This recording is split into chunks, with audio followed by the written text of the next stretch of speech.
Nicolas Steno. Nicolas Steno was one of the founders of modern geology, establishing in 1669 some of its fundamental principles, including the basic law that in layers of rock, the oldest layers are found at the bottom and the youngest at the top. Nicolas Steno's birth name was Niels Stinson. Niels was born in Denmark's capital city, Copenhagen, on January 1st, 1638.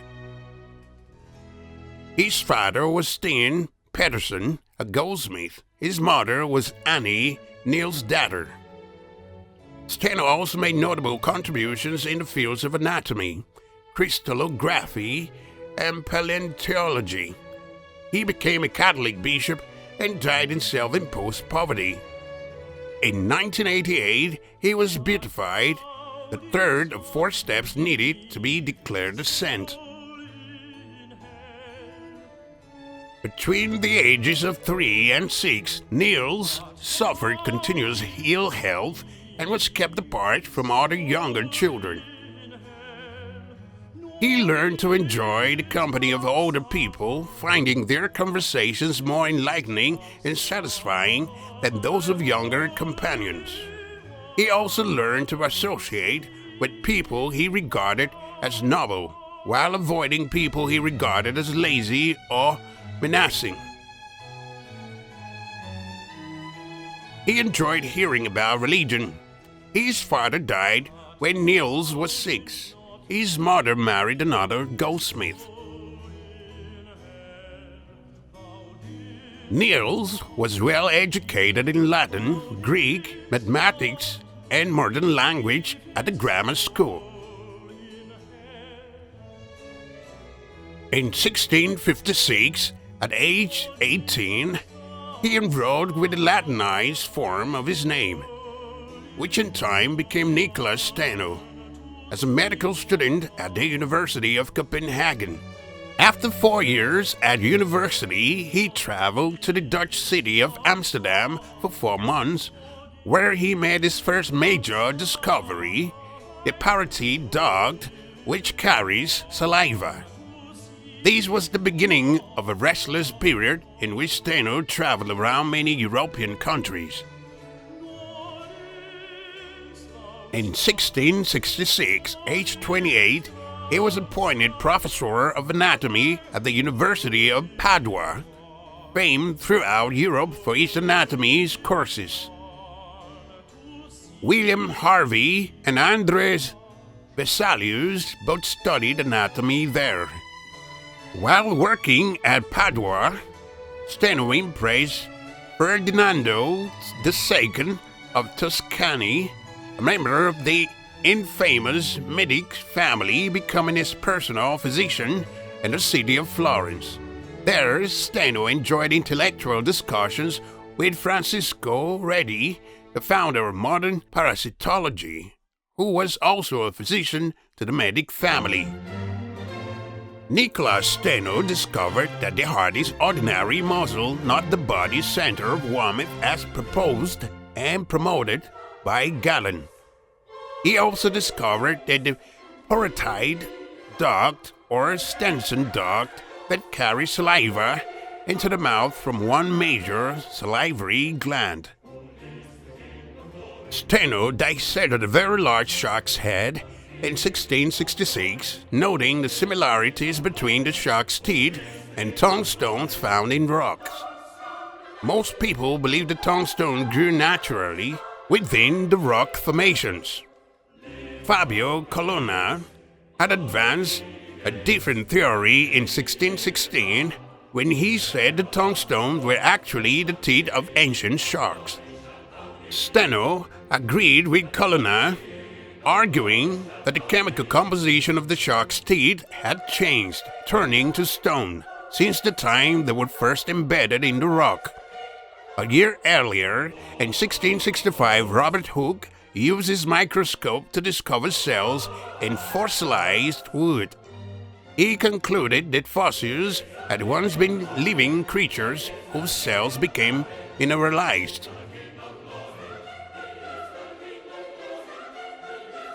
In 1669, Steno discovered the first law of crystallography.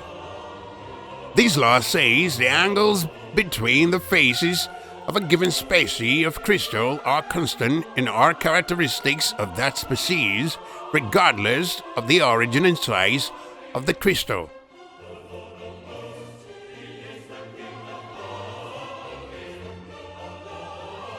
Nicolas Steno published the book Dissertationes Prodromus in 1669, defining for the first time the principles of modern stratigraphy.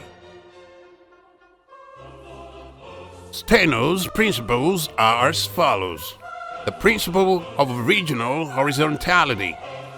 All layers of rock are deposited horizontally parallel to the horizon. Later, they may be deformed, so they formed an angle with the horizon. The law of superposition. The deeper the rock layer, the older it is. When there are different layers of rock provided there has been no deformation, the oldest layers are at the bottom and youngest at the top. The principle of lateral continuity. Rock layers extend laterally in all directions, where similar layers of rocks are separated, for example, by a valley. It can be assumed these rock layers were originally continuous. The principle of cross-cutting relationships. Any geologic feature that cuts through another is the younger of the two features. In 1667, after meeting the Pope and watching religious ceremonies, Steno converted from Lutheranism to Catholicism. In 1669, he published his most famous work, Dissertationes Prodromus, founding modern stratigraphy and establishing his place in history as one of the founders of modern geology. In 1671, aged 33, he returned to his alma mater, the University of Copenhagen, as professor of anatomy.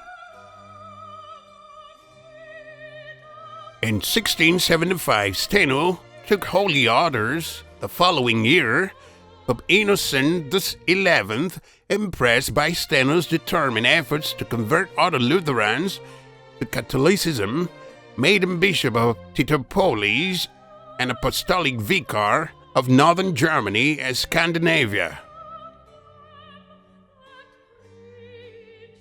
In 1684, aged 46, Steno arrived in Hamburg in Germany. There, he deliberately lived in a state of poverty, which annoyed Protestants and Catholic citizens alike.